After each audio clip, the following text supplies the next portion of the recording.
The Cresta is different from the bob run I crashed on last year because here you go down on your own, lying flat on your stomach with your face just a few centimetres above the ice. Okay, beautiful by us now.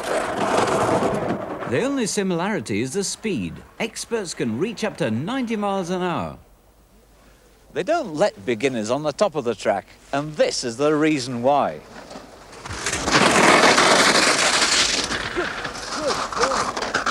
The first 200 metres has 3 major bends and a drop that's an average of 1 in 3. It's these bends that sort out the men from the boys. If you go into any one of them badly, you'll be thrown out of the course and find yourself crashing over the ice wall.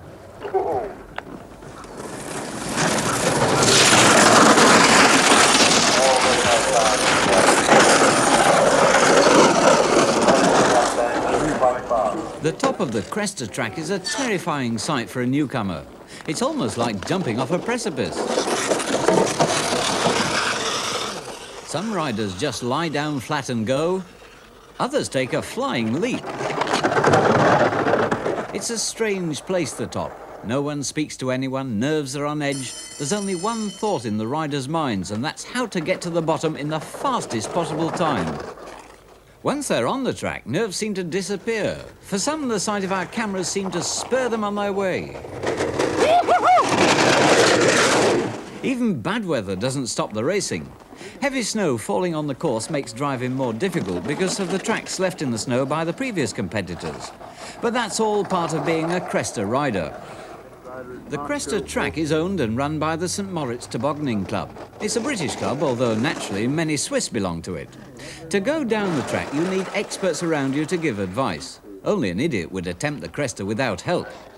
I've been invited to join the RAF team. They were already racing down the track, and I thought I'd get some reaction from them on what it felt like. The first down was Ian Brotherton. He's been on the Cresta for over 20 years. 2.34. It's all right. What was it like? Awful ride. What's the snow like on the track? Is it really slowing you all down? Yeah, I was in the snow a lot of the time, actually. Yeah. You can see the tracks, and you should try and keep in them. Yes.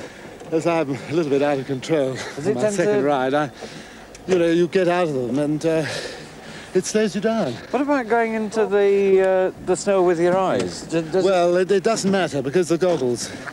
You hear it hitting the goggles, actually. Yeah. It doesn't sort of give you a loss of vision? No. If you get home without them, it would then. This bend is called shuttlecock because if you crash, you shoot out of it just like one. And because you can crash, you need to wear a lot of special equipment. Wing Commander Pete Gover gave me a hand with mine. Onto your equipment. I see you've got your boots on. Yes. The spikes at the front there, of course, are for slowing you down and for steering. Yeah. On your knees, you're going to need a little bit of protection, so these are your knee pads. Do you find that your knees tend to bang on the ice? They do a little bit while you're starting. These are just ordinary nylon clips. Right. That's it. Right. What's next? Also, guards for your elbows. That one's your right elbow guard.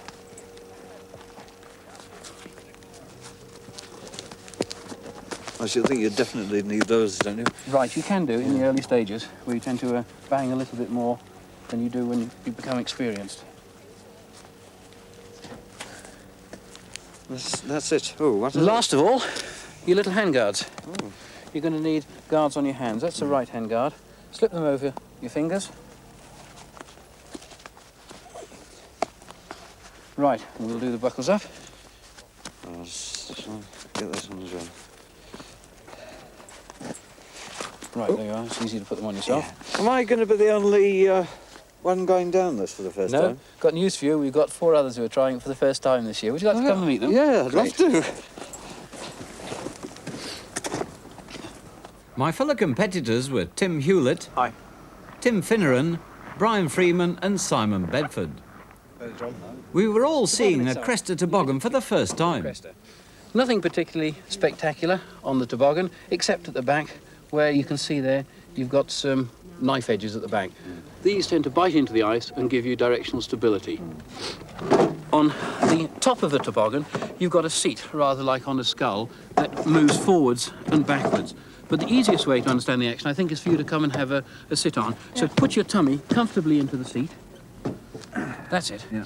Hands onto the hand guards at the side, and remember to keep your hands and the metal bits outboard in case you come in contact with the ice. Yeah. In this position, your weight is on the front of the toboggan, and you go quite quickly. If you push yourself backwards now, on the seat itself, your weight is then transferred to the knives on the toboggan at the back, and this helps to give you directional stability and helps you to steer into the corners. Do you find that on your first run you like this all the way down? Right, all the way down. You tend to keep your arms well inside the toboggan as well, just in case, again, you come into contact with the ice, remembering to keep your hands outside like that. But for your first run, you'll have to go down with your feet splayed out, with your toes well and truly dug in, and your feet nicely at right angles to the ground, so that you're getting maximum effect from the rakes on your toes. Yeah. Happy on that one? Yep. And that's the attitude that you'll go down on your first run. With a bit of luck. With a bit of luck, we'll guarantee to get you to the bottom. I know what I was going to say. With a bit of luck, my brakes will stick in and I won't move. We'll give you some good boots. Are you good nervous brakes. as well? Yeah, sure. Oh, I'm glad. I thought my moment had come, but then the control tower closed down the track for technical reasons, and it was 30 nerve-wracking minutes before I was making my Cresta debut. This blue line. Right, the feet mustn't be behind the blue line. Oh, so I can get a bit nearer the start. Right. Or at least the finish. I don't know where I am at the moment. Right. Remember, keep your hand guards right out. Yeah. Your elbows nicely in case they do bump. Your feet are nicely placed at the back. Yeah. Last of all, goggles. Oh. There's nothing else you can do for me now, is there? No, when the bell goes, you'll be on your own. Okay? Yeah. Right. See you at the bottom.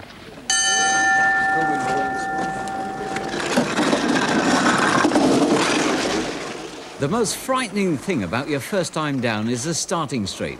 Although I was sticking the spikes on my boots into the ice as hard as I could, it didn't seem to have any effect. I was accelerating and there was nothing I could do about it.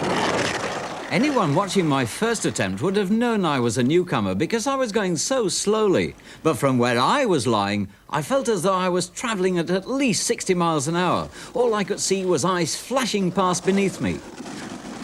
Halfway down, a lot of my nervousness disappeared. I knew there was no going back, so I decided to try and enjoy the ride.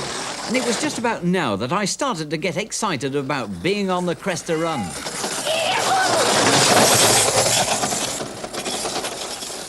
Even as a newcomer, I was touching 50 miles an hour at the finish. My time for the course was 98 seconds. Slow, but not disgraceful for a first ride. Bye, come on, I'll tell you what. Hello, It's better John. than the Big Dipper in Blackpool. You can't rest on your laurels, though, at the end. As soon as the track clears, the next rider is on his way. On my slow run, there wasn't much chance of me crashing, but for riders like this one, the tiniest error can bring disaster. I knew I could go faster, so I thought I'd have a go. And to give you some idea of what it's like to be a Cresta rider, we took the Blue Peter cameras down the track. So hold on to your seats, because here we go.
The second ride was 100 times better than my first. I enjoyed every bit of it.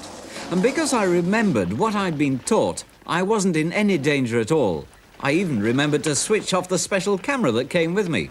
Hello, John. How are you feeling?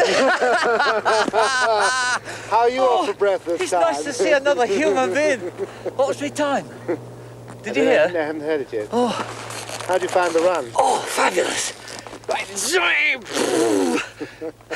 Faster that time. I now know what they see in it. To a Cresta rider, the time is of paramount importance, and even though I'd only done it twice, already I was hooked. I knew I'd gone a lot faster, but I was still a bit surprised when the announcement was made. Now, 69.05 for Noakes Heath. Can we sit down? What a fall down. Right. Well, you know how I felt. 69 and 500ths of a second was 30 seconds faster than my first run. I felt on top of the world. But this is exciting, isn't it? Well, it's personal. Down that straight from just before bridge.